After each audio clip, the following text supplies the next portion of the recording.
ఈరోజు మనం మ్, చాలా లోతైన ఒక ప్రశ్నను పరిశీలిస్తున్నాం. అసలు బాధ ఎందుకుంది? హ్మ్. దానికేదైనా ప్రయోజనముందా?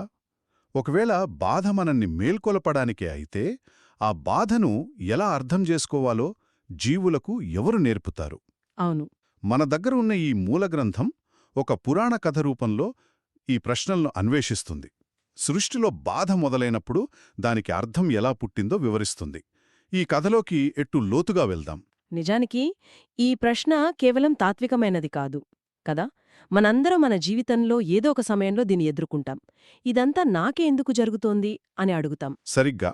బాధను భరించడం ఒకెత్తైతే, దాని నుండి ఏదైనా నేర్చుకోవడం, ఒక జ్ఞానాన్ని పొందడం అది పూర్తిగా వేరే విషయం. అవును. ఈ మూలం ఆ మార్పు ఎలా జరిగిందో చెప్తోంది. అంటే పైనుంచి వచ్చిన బోధనల ద్వారా కాకుండా జీవుల లోపల నుంచే అర్థం ఎలా పుట్టిందో మనం చూద్దాం. కథా ప్రకారం సృష్టి మొదలైన కొత్తలో అంతా శూన్యంగా నిశ్శబ్దంగా ఉన్నప్పుడు హ్మ్. జీవులకు మొదటిసారిగా ఒక కొత్త అనుభవం ఎదురైంది. దానికి అప్పటికే ఒక పేరు లేదు, ఒక రూపం కూడా లేదు. కాని దాని ఉనికి మాత్రం చాలా బలంగా ఉంది. అది ఛాతీలో ఒక భారంలా, గుండెలో ముల్లులా, కళ్లల్లో తడిలా ఉండేది. నెమ్మదిగా జీవులు దాన్ని బాధ అని పిలవటం మొదలుపెట్టాయి. ఓ. అది ఒకరి నుండి మరొకరికి గాలిలో వ్యాపించే ఒక నిశ్శబ్ద వ్యాధిలా వ్యాపించింది. జంతువుల అరుపులలో, నదుల సవ్వడిలో, చివరికి వాన చినుకులలో కూడా దాని ప్రతిధ్వని వినిపించటం మొదలైంది. హ్మ్. అంటే ఆ బాధకు ఒక అర్థం లేదు, ఒక ప్రయోజనమూ లేదు, కేవలం అనుభవించడం మాత్రమే ఉంది. దానితో పాటు గందరగోళం కూడా పెరిగింది. ఇది కేవలం శారీరకమైన వేదన కాదు, మానసికమైన శూన్యం. ఎందుకంటే ఇది ఎందుకు జరుగుతోంది అనే ప్రశ్నకు సమాధానం దొరకనప్పుడు కలిగే నిస్సహాయత అది. ఈ పరిస్థితిని బ్రహ్మదేవుడు గమనించాడు. ఆయన తన సృష్టివైపు చూశాడు. జీవుల కళ్లల్లోని నిరాశ, వాటి నిట్టూర్పుల్లోని భారం ఆయన ఏకాగ్రతను దెబ్బతీశాయి. అప్పుడు ఆయనకొక విషయం చాలా స్పష్టంగా అర్థమైంది. అర్థం లేని బాధ అది కేవలం విధ్వంసానికి దారితీస్తోంది. అదొక అదుపులేని అగ్నిలా సృష్టి మొత్తాన్ని కాల్చేస్తుంది. కేవలం సహనం ప్రదర్శించడం వల్ల ప్రయోజనం లేదని ఆయన గ్రహించాడు. ఆ సహనం ఒక పాఠంగా మారాలి. ఆ అనుభవం ఒక జ్ఞానంగా పరిణమించాలి. లేకపోతే బాధ ఒక విధ్వంసక శక్తిగా మారిపోతుంది. సరిగ్గా అదే ఆలోచనతో సృష్టిలోకి అర్థం ప్రవేశించింది. అయితే అది ఆకాశం నుండి మెరుపులా దిగిరాలేదు. ఏ దేవుడూ శాసనంగా ప్రకటించలేదు, గురువులొచ్చి ఉపన్యాసాలివ్వలేదు. అది చాలా నిశ్శబ్దంగా, నెమ్మదిగా జీవుల లోపల్నుంచే మొలకెత్తింది. వారి సొంత అనుభవాల ద్వారానే పుట్టింది. చీకటి గదిలోకి ఒక చిన్న రంధ్రం ద్వారా సూర్యకిరణం ప్రవేశించినట్లు అది జీవుల హృదయాల్లోకి ప్రవేశించింది. ఈ మూలం ప్రకారం అర్థం 3 మార్గాల ద్వారా ఉద్భవించింది. మొదటిది అనుభవం. జీవులు తీవ్రమైన నష్టాన్ని చవిచూసినప్పుడు ఆ శూన్యంలో, ఆ మౌనంలో తమను తాము ప్రశ్నించుకోవడం ప్రారంభించాయి. ఉదాహరణకు, ఒక పక్షి తన గూడును పెద్ద తుఫానులో కోల్పోయింది. ఆ శిథిలాల మధ్య కూర్చుని మొదట తన దుఃఖంలో మునిగిపోయింది. అది కేవలం వేదన. కానీ రోజులు గడిచాయి. ఆ పక్షి తన చుట్టూ ఉన్న ప్రకృతిని గమనించడం మొదలుపెట్టింది. విరిగిన కొమ్మల నుండి కొత్త చిగుర్లు వస్తున్నాయి. నేలరాలిన ఆకులు మట్టికి ఎరువుగా మారుతున్నాయి. అప్పుడు దానికొక ఆలోచన మెరిసింది. బహుశా నా గూడు కూలిపోవడం అనేది అంతం కాదు. బహుశా ఇదొక కొత్త, మరింత బలమైన గూడు కట్టుకోవడానికి ఒక ఆరంభం కావచ్చు. అవును. ఆ క్షణంలో ఆ పక్షి దృష్టి నష్టం నుండి నిర్మాణానికి మారింది. అదే అర్థం యొక్క మొదటి కిరణం. ఇక రెండో మార్గం పునరాలోచన. జీవులు తమ బాధల నుండి తప్పించుకోవడానికి ప్రయత్నించడం మానేశాయి. దానికి బదులుగా ఏకాంతంలో, నిశ్శబ్దంలో గడపడం ప్రారంభించాయి. అప్పుడు వారి మనసులు బయటి ప్రపంచపు గందరగోళం నుండి లోపలికి మళ్ళాయి.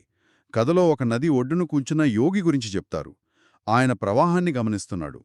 ఆ ప్రవాహం దారిలో ఉన్న రాళ్లను బలంగా ఢీకొడుతోంది, సుడిగుండాన్ని సృష్టిస్తోంది. కాని చివరికి తన ప్రయాణాన్ని ఆపకుండా సముద్రం వైపు సాగిపోతూనే ఉంది. ఆ యోగి తన జీవితంలోని బాధలను ఆ రాళ్లతో పోల్చుకున్నాడు. అవి తన ప్రయాణాన్ని తాత్కాలికంగా అడ్డుకోవచ్చేమో గాని తన అంతిమ లక్ష్యాన్ని చేరకుండా ఆపలేవని గ్రహించాడు. హ్మ్. తన బాధను శత్రువులా తాకున్నా ఒక సూచికగా, ఒక గుర్తుగా చూడటం నేర్చుకున్నాడు. ఇక మూడవ, చివరి మార్గం అంతర్గత సాక్షాత్కారం. లోతైన ధ్యానం, ఏకాగ్రతతో కూడిన ఆలోచనల ద్వారా జీవులు తమ బాధలకు అతీతమైన ఒక ప్రయోజనాన్ని గ్రహించటం ప్రారంభించాయి.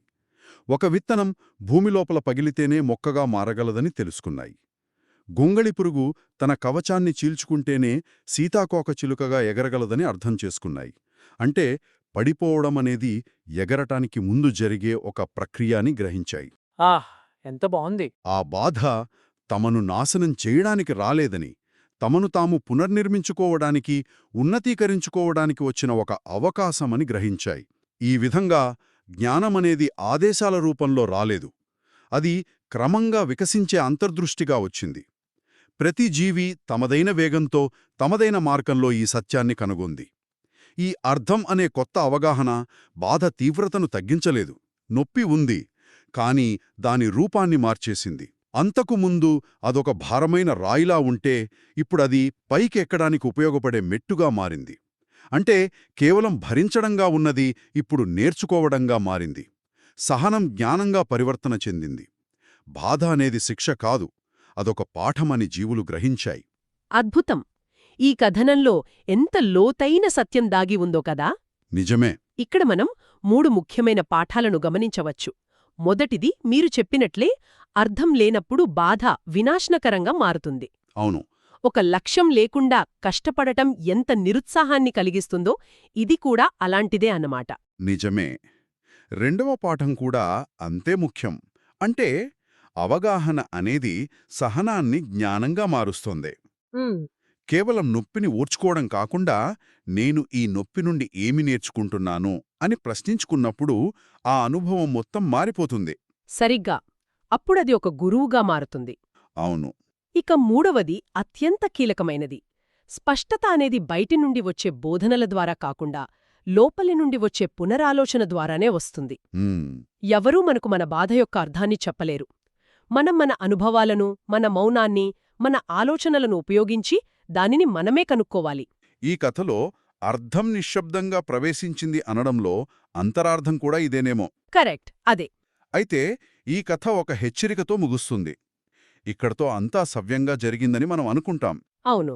కాని మూలం చివర్లో ఒక వాక్యముంది. కాని అర్థం కూడా గందరగోళాన్ని నిరోధించలేకపోయింది. ఎందుకంటే అసలైన సమతుల్యం లోపించింది. ఆ ఇది ఆసక్తికరంగా ఉంది. అవును. బాధకు ఒక అర్థం దొరికినా అది సరిపోలేదని ఇది సూచిస్తుంది. సృష్టిలోని గందరగోళం ఆగలేదు. ఇది మనల్ని చాలా ముఖ్యమైన తదుపరి ప్రశ్నకు తీసుకువస్తుంది. అర్థం అనేది బాధను భరించే శక్తినిస్తుంది. అది మనల్ని వ్యక్తిగతంగా నిరాశ నుండి కాపాడుతుంది. నిజమే.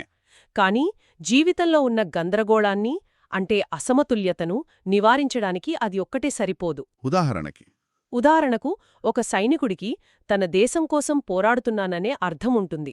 అది అతనికి యుద్ధంలో గాయాలను భరించే శక్తినిస్తుంది. కాని ఆ అర్థం యుద్ధం సృష్టించే గందరగోళాన్ని, విధ్వంసాన్ని ఆపలేదు. సరిగ్గా. దానికి సమతుల్యం కూడా అవసరం. సమతుల్యమంటే? ఇది కేవలం వ్యక్తిగత జ్ఞానం కాదు, సమిష్టి సమతుల్యతకు సంబంధించిన విషయం. నా బాధకు నాకొక అర్థం దొరకవచ్చు, కాని నా చర్యలు ఇతరుల జీవితంలో గందరగోళాన్ని సృష్టిస్తే? అలాగా. ఒక కంపెనీ సీఈఓకు తన కంపెనీని నెంబర్ 1 చెయ్యాలనే అర్థం ఉండవచ్చు. దానికోసం ఆయన ఎంతైనా కష్టపడతాడు.